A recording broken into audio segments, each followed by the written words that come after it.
Bismillahirrahmanirrahim. Thank you, Florence, for the introduction. And I would like to thank the Dawn Group for a remarkable event that is happening in Islamabad.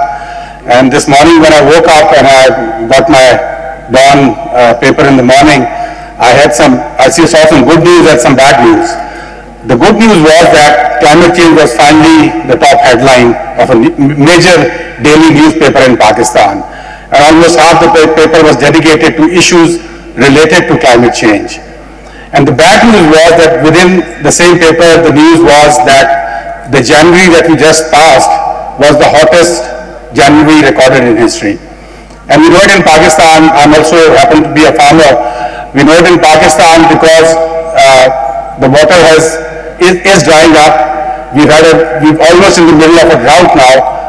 For 4 months, we haven't had any rain. It's almost 40% less than what it normally was. And as a farmer, when you don't get rain, that's a serious issue. And this has been happening in Pakistan for so many years now. But the 2 points that I would like to talk over here about is that firstly, climate change is no longer about climate talk. It is all about climate action. What we need on the ground is what is important. We've had a host of conferences. I've been on the climate change circuit for over 20 years now, and I see many faces in the crowd which have been with me. We've been talking about climate change for a long time, but in Pakistan now, climate change has gate-crashed into the room. We don't have the luxury of time at our hands. We don't have the luxury of making plans or strategies to deal with this situation. We are already in a crisis situation. So I think what we need is stuff to go on the ground. And the most important thing in this aspect is that we need to shift the whole development paradigm. I mean, I was listening to the speeches yesterday. They were all lamenting about climate finance not being available. That is a reality.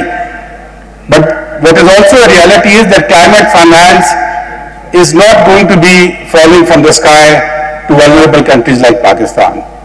Climate finance is something which actually follows climate action. This is my experience of being in government twice in the climate change ministry, that when you do stuff which is good for you, which you prioritize yourself, climate finance follows you. But when you wait for climate finance to happen, it never happens. And I'll give you an example that, we started during the government, we thought that, we would start doing something on the ground. And we started 4 initiatives. The Billion Tree Tsunami was the first initiative which was started in 2014, and it was a project which started in the KP province and then grew into the 10 billion tree project in the federal government. But it was a project that really shook the world. It really shook the world because it was ahead of its time. We were planting trees with our own money. There was no climate finance involved. We just shifted the development kettle to give us the money to do that with political commitment. But when that project was happening, we saw a lot of climate finance, a lot of donors coming on board, trying to follow that act, trying to push us in that act, which was a homegrown solution. Similarly, Living Indus was the second initiative which was started. Florence, you know about that. And it was started, again as a homegrown initiative. And again, it has managed to attract climate finance. Not because it was waiting for climate finance, but because it attracted climate finance when we started doing the actions ourselves. Recharge Pakistan is another project that we started, and the Protected Area Initiative. Now, the second point I wanted to make was that all these 4 projects had one thing in common. We were trusting and investing in nature. These were all nature-based solutions. And it is my firm belief that climate change will not get solved unless we make peace with nature. So I think this session is extremely important because the 2 sectors we're talking about over here, agriculture and forestry, are both sectors in which we have an opportunity to make peace with nature. For the forestry sector, I will just go through some of the lessons that we learned while we were planting all those billion trees. There were 4 main lessons that we learned during that time. The first one was that we have to be flexible and we have to be very humble when we're talking about dealing with nature. You deal with nature with a lot of humility, and we plan with a lot of flexibility. You know, we started with, in the project, we thought that we would do a lot of afforestation, very less assisted natural regeneration. But when we ended, and nature taught us that lesson, that assisted natural regeneration is what works, and when we leave nature to do its own job, but you give it the protection. The second point that we learned was that climate change dealing has to be people-centric. You have to get the people involved. You have to get the people involved in climate change for it to make an impact.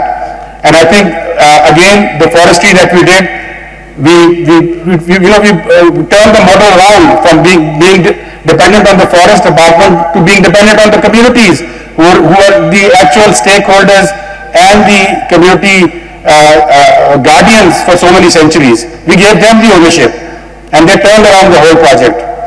The third lesson we learned was transparency is very important when you're dealing with any money, any development money, but especially when you're dealing with climate-specific funding.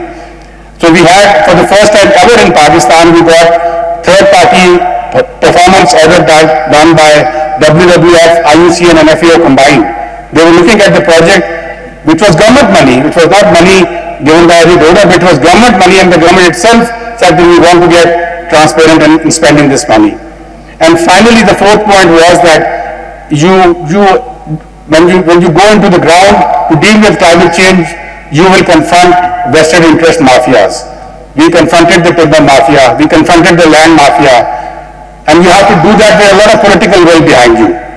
So I think it is important that we learn all these lessons, and the most important one is that we have to make peace with nature. So climate smart agriculture, vermicompost, and we have a lot of practitioners. I was very glad to be on this panel because it has actual practitioners who are putting their heart and soul in the ground trying to confront climate change. So let us all do it together, and again, I would like to congratulate Dawn for making this remarkable effort in Pakistan. Thank you very much.